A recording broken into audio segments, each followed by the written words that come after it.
عراق کا انقلابی رہنما صدر صدام حسین 28 اپریل 1937 عیسوی عراق کی شہر تکرت میں پیدا ہوئے۔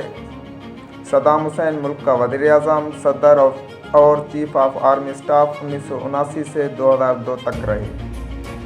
صدام حسین کے پیدا ہونے سے 3 ماہ پہلے اس کا والد کا انتقال ہو چکا۔ جب وہ 10 سال کا ہوا تو اپنے چاچو کے ساتھ بغداد میں آئے۔ 20 سال کی عمر میں 1957 عیسوی میں اس نے عراق کے ایک سوشلزم پارٹی باتھ میں شامل ہو گئے۔ 1958 عیسوی میں اس نے اپنے سالے کو قتل کیا کیونکہ وہ کمیونسٹ ورکر تھا اور 6 ماہ جیل میں رہے۔ صدام کے باتھ پارٹی میں شامل ہونے کے 1 سال بعد جنرل عبدالکریم قاسم قیادت میں فوجی افسران نے عراق کے فیصل دوم سے نجات حاصل کی۔ باتھ پارٹی نئی حکومت کے خلاف تھے اور 1959 میں صدام وزیر اعظم قاسم کے قتل میں ملوث تھا اور صدام کی ٹانگ میں گولی لگی، لیکن وہ شام فرار ہونے میں کامیاب ہو گئے۔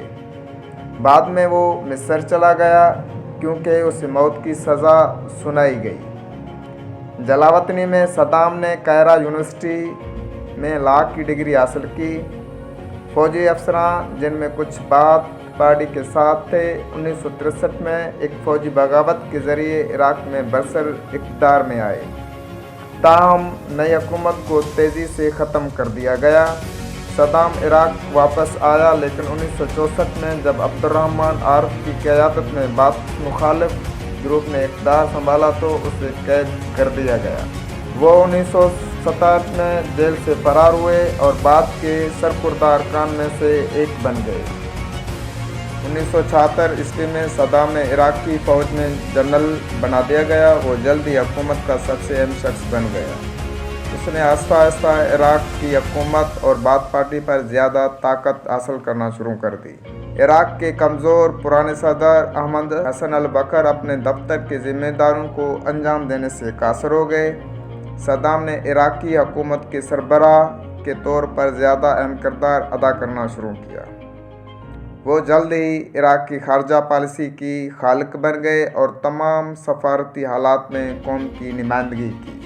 1979 عیسوی میں ایران کا شاہ محمد رضا پہلوی کو اسلامی انقلاب میں معزول کر دیا گیا، جس نے آیت اللہ خمینی کی قیادت میں اسلامی جمہوریہ کو راستہ دیا۔ انقلابی شیعہ کا اثر خطے میں بڑھتا گیا، خاص طور پر عراق میں، اور صدام حسین کو خدشہ تھا کہ شیعہ دم لوگوں میں تیزی سے پھیل رہا ہے، اور شتل عرب آبی گزرگاہ کو بنیاد رکھتے ہوئے 22 ستمبر 1980 میں عراق اور ایران کے باضابطہ طور پر ایک جنگ میں گئے اور اس جنگ میں امریکہ اور سوویت یونین دونوں کی حمایت حاصل کی تاکہ عراق میں ایران جیسے بنیاد پرست انقلابات کو مزید پھیلنے سے روکا جائے۔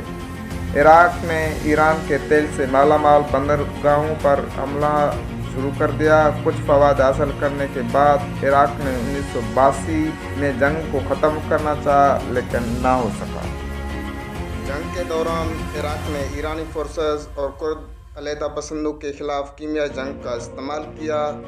16 مارچ 1988 کو صدام نے عراقی فوجیوں کو کرد بغاوت روکنے کا حکم دیا۔ 8 سالہ جنگ برابری پر ختم ہوئی۔ لاکھوں کی تعداد میں ہلاکتیں ہوئیں، شاید 1.7 ملین دونوں طرف سے لوگ قتل ہوئے، دونوں کی معیشت تباہ ہو گئی۔ صدام بھی تقریباً $75 بلین کے قرض میں پھنس گئے۔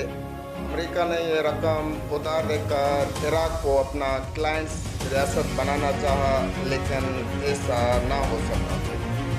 صدام نے کویت پر بھی حملہ کیا کیونکہ ایران سے جنگ کے بعد عراق قرضوں میں ڈوب چکا تھا۔ صدام نے کویت پہ دباؤ ڈالا کہ وہ تیل کی برآمد میں کمی کر دے کیونکہ کویت بڑے مقدار میں تیل پمپ کر رہا تھا اور تیل کی قیمتیں عالمی منڈی میں کم ہو رہی تھی، جسے صدام حسین نہیں چاہتا تھا، اور کویتی بادشاہ نے عراقی کنویں سے تیل نکال کر صدام کو مزید غصہ دلایا۔ 2 اگست 1990 کو صدام نے کویت پہ حملہ کیا اور پورے ملک پہ قبضہ کر لیا۔ امریکہ نے اقوام متحدہ کی ایک فورس کی قیادت کی جس نے فروری 1991 میں صدام کو کویت سے نکال دیا۔